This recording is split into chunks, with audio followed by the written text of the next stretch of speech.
के साथी मिलते हैं तो ये कहते हैं कि हमारे को विधायक साहब पहले बोलते थे कि सफेद पाउडर बंद करवा दूंगा, और 5 साल में कभी उन्होंने संभाला नहीं सफेद पाउडर के लिए। एक बार भी जिले और स्थानीय प्रशासन से बात करने भी गए क्या वो? ये आरोप लगाना सरकार नहीं है, उसकी नहीं है। आप बना दो मुझे, सरकार हो ना हो, आपका काम कभी रुक जाए यहां से जयपुर तक तो आपके बीच दोबारा नहीं आऊंगा मैं, ये कहना चाहता हूं। लेकिन बोलना पड़ता है, बात को रखना पड़ता है, बात को मजबूती से रखना पड़ता है, नीयत साफ रखनी पड़ती है। अगर भ्रष्टाचार में आप खुद ही लिप्त हो, कहते हैं कि नशा बंद करवाएंगे, यार एक 20 बाई 40 की दुकान, एक दुकानदार जो सुबह से शाम तक अपने परिवार का पालन पोषण उसमें रहकर करता है, उसकी दुकान को हड़पने के लिए उस पर एनडीपीएस का मामला करवा दिया आपके चौटाला हरियाणा के अंदर। यहां पर बुलाकर उस व्यापारी के साथ क्या गुजरी होगी? वो तो उसकी किस्मत अच्छी थी, ईश्वर ने उसका साथ दिया कि कहीं ना कहीं एसपी साहब अच्छे थे डबली और ये सिरसा के, कि उसका नाम निकाला और प्रधान हरदीप सिंह सापणी का नाम डाला और उसके लड़के का नाम डाला। अगर ये हरकतें ऐसे चलती रही तो आने वाले समय में क्या होगा आम गरीब और युवा के साथ, व्यापारी के साथ? मैं तो ये पूछना चाहता हूं। अगर आप लोगों को मजबूत रहना है, मजबूत होना है, तो इन परिस्थितियों को समझना होगा। आरोप मैं कोई किसी नाम पे नहीं लगा रहा हूं, मैं सिर्फ विधायक जी कुर्सी पर लगा रहा हूं आरोप। जो उस कुर्सी पर बैठा है उसको आरोप लगा रहा हूं। लेकिन उन्होंने कहा कि ये जयपुर से आया है, वहां से आया है, तो जयपुर में पढ़ने गया था भैया, सरकारी संग्रह के अंदर है ही नहीं सरकारी महाविद्यालय विश्वविद्यालय, कहां पढ़े? यहाँ तो सफेद पाउडर बिकता है और सरेआम बिकता है। सफेद पाउडर की रोकथाम के लिए एक बार भी अगर किसी जनप्रतिनिधि ने प्रयास किया, 110 किलोमीटर की यात्रा निकाली थी मैंने तो, और उस समय भी बात हुई मेरी एसपी साहब से, तो एसपी साहब ने कहा कि आप हमें बताओ कौन बेचता है। तो भैया हमारे बताने से क्या होगा कौन बेचता है? आपको पता है, बीट अधिकारी को पता है कौन बेचता है? नहीं पता बीट अधिकारी को? हमारे पे 151 का मुकदमा हो जाता है, 2341 का मुकदमा हो जाता है पड़ोसी के साथ बहस करने पे, तो हमारे को पुलिस उठा के ले जाती है, और वो सरेआम बेच रहा है और उसको पुलिस और प्रशासन उठा नहीं रहा है। तो बिना मिली भगत के तो भी ऐसे नहीं होता। तो ये लड़ाइयां वही लड़ सकता है। मुझे ना तो इस दलाली प्रकरण में पड़ना है, ना मैं यहाँ दलाली करने के लिए आया हूँ।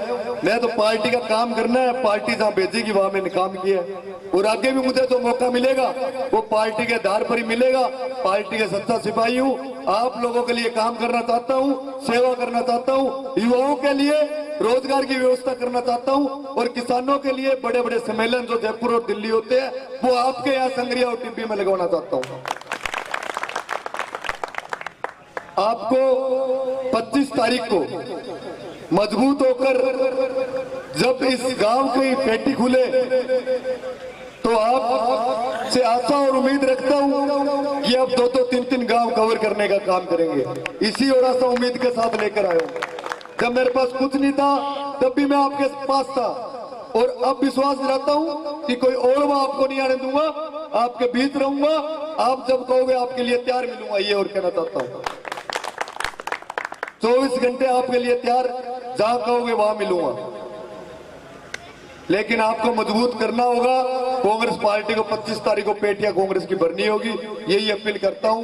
ज्यादा नहीं बोलना चाहता। राशन, इलाज, मकान, युवाओं को पढ़ाई, इंग्लिश मीडियम स्कूल, ये कांग्रेस दे सकती है और कोई दूसरी पार्टी नहीं दे सकती। भाजपा तो कभी मंदिर, कभी गुरुद्वारा और कभी मस्जिद के नाम पर राजनीति करने का काम करती है। एक काम बता दो भाजपा का, एक काम भाजपा ने तो किया, एक काम। और विधायक महोदय जी का एक काम बता दो कि उन्होंने एक काम आपके गांव के अंदर किया है। यही आशा और विश्वास आपसे रखता हूं कि आने वाले समय में 25 तारीख को आप लोग कांग्रेस को मजबूत करने का काम करोगे और 3 तारीख को जब राजस्थान की सरकार बनेगी तो 7 गारंटी कांग्रेस की आपको 10 दिन के अंदर लागू करवाने का काम हम सब लोग आपके साथ मिलकर करेंगे। तो यही कहना चाहूंगा कि साधारण और सामान्य किसान परिवार से आता हूं, आपकी तरह मध्यम किसान परिवार से आता हूं। कांग्रेस पार्टी में पिछले 10-12 वर्षों से एनएसयूआई यूथ कांग्रेस में विभिन्न राज्यों में और विभिन्न जगहों पर काम करने का मौका मिला। वो ये कि आज सिरसाला कमान और राहुल गांधी जी ने आपके बीच कांग्रेस का प्रत्याशी बनाकर सेवा करने के लिए भेजा है। आपको ये कहना चाहूंगा कि रतनपुरा ग्राम इस क्षेत्र का, संगरिया शहर का सबसे मजबूत गांव है और यहाँ का गांववासी ज्यादा शहरवासी है। यहाँ पर आपके आज से 1 वर्ष पहले, 1.5 वर्ष पहले जो घोटाला हुआ, सोसाइटी घोटाला, बहुत से नेता आपके बीच आए। इस क्षेत्र का, इस जिले का सबसे बड़ा घोटाला वो था।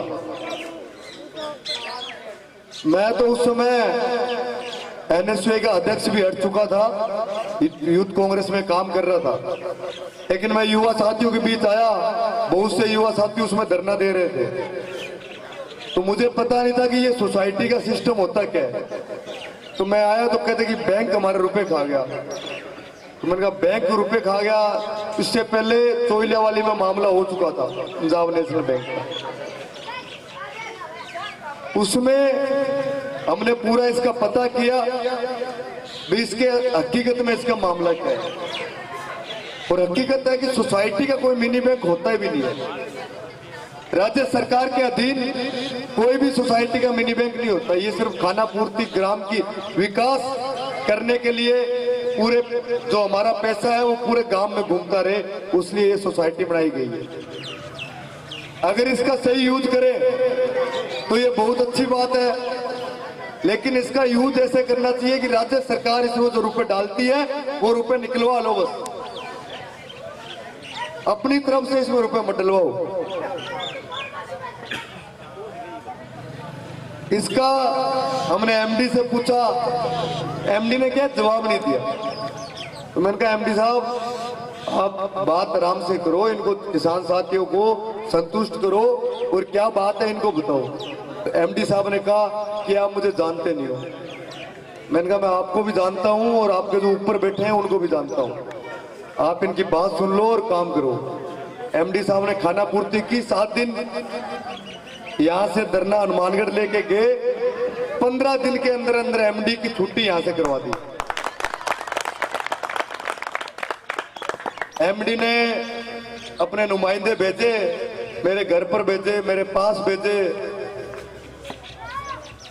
पैसे का ऑफर किया, बड़े पैसे का ऑफर किया कि आप पीछे हट जाओ। मैंने कहा कि आप पीछे हट जाओ, आपकी पार्टी का भी मामला है। मैंने कहा चाहे मेरी पार्टी की सरकार है, चाहे मेरे पार्टी का मामला है, किसानों के साथ अन्याय मैं नहीं सहूंगा। राज्य में सरकार कांग्रेस की थी, ऊपर से भी फोन आए कि कांग्रेस का। मैंने कहा साहब कांग्रेस का मामला है, चुनाव में दोबारा जाना है, वोट मांगने हैं। अगर आप नहीं करोगे, आम लोग, इसमें बड़े घरों की बात अलग होती है, आम किसान, गरीब किसान जो 500 रुपए मजदूरी कमाता है, 1000 रुपए मजदूरी कमाता है, उसका पैसा इसके अंदर है। किसी का 5 लाख है, किसी का 10 लाख है, किसी का 7 लाख है। उस समय भारत जोड़ो यात्रा चल रही थी, राहुल गांधी जी पैदल चल रहे थे और ये मामला संज्ञान में आया, पूरे कैबिनेट के मामला संज्ञान में आ गया। तो कैबिनेट के मामला संज्ञान में आते ही उस एमडी की छुट्टी होना तय हुई। दूसरी बात, रजिस्ट्रार साइन नहीं कर रहा था कि मैं फाइल पर साइन नहीं करूंगा। जयपुर के अंदर 5-7 आपके ग्राम के युवा साथी बैठे थे, रजिस्ट्रार को कहा कि आज साइन नहीं करेगा तो जयपुर के अंदर 200 लड़कों को बुला रहा हूं और तेरे ऑफिस के अंदर आग लगा दूंगा, फिर तू क्या करेगा ये बता। तो रजिस्ट्रार ने कहा कि सरकार में होते हुए ऐसे कैसे बात कर रहे हो। मैंने कहा हम ऐसी बात करते हैं, कार्यकर्ता है कांग्रेस के, काम करना पड़ेगा, कांग्रेस की सरकार है, काम नहीं होगा कार्यकर्ताओं के कार्यकर्ताओं की बात को नहीं सुना जाएगा तो इस अफसरशाही का हम क्या करेंगे। हमें जमीन पर काम करना है। जमीन का कार्यकर्ता बूथ पर और गांव में लड़ता है कांग्रेस के लिए, और उसके काम का मोल हम वापस नहीं देंगे उसको, तो फिर हम नेता काहे के हैं। आपके विधायक साहब कहते हैं, हमारे विधायक जी कहते हैं कि मेरा तो राज नहीं है, अफसरशाही रुपए खाते हैं। तो मैं तो आपको कहता हूं राज बना दो, अफसर रोटी भी खाएगा तो आपसे पूछ के खाएगा। राज होना नहीं होना अलग बात होती है। तो विधायक होता है वो अपने क्षेत्र का प्रथम व्यक्ति होता है, अपने क्षेत्र का प्रथम व्यक्ति होता है, उसके बाद उसके नीचे प्रशासनिक व्यवस्थाएं होती है। लेकिन बोलना पड़ता है, नीयत साफ होनी चाहिए। खाना पूर्ति आप करोगे तो आप लंबा नहीं चल पाओगे, झूठ बोलोगे तो आप लंबा नहीं चल पाओगे। इस राजनीति के अंदर अगर ये टिकट मिली है मुझे तो ईमानदारी की वजह से मिली है, बाकी मेरे पास 1 रुपया भी नहीं था टिकट के लिए, लेकिन ईमानदारी थी। पार्टी ने, शीर्ष नेतृत्व ने विचार किया तब ये टिकट मुझे दी। नहीं तो मुझे ये कांग्रेस की टिकट क्या, पंचायत समिति की टिकटें नहीं मिलती आजकल। कांग्रेस की विधायक की टिकट तो बहुत बड़ी बात होती है। लेकिन ईमानदारी, पार्टी के प्रति निष्ठा, उसी की बदौलत आज आपके बीच में कांग्रेस पार्टी के लिए आया हूं। और मैं तो आपको चाहता हूं, काम करने की इच्छा है, युवाओं के लिए रोजगार देने की इच्छा है। जो हमारे साथी नशे की चपेट में, सफेद पाउडर की चपेट में, दिल्ली 1 युवा 2 युवा हमारे से छोड़ के चले जाते हैं। उनके माता पिता, उनके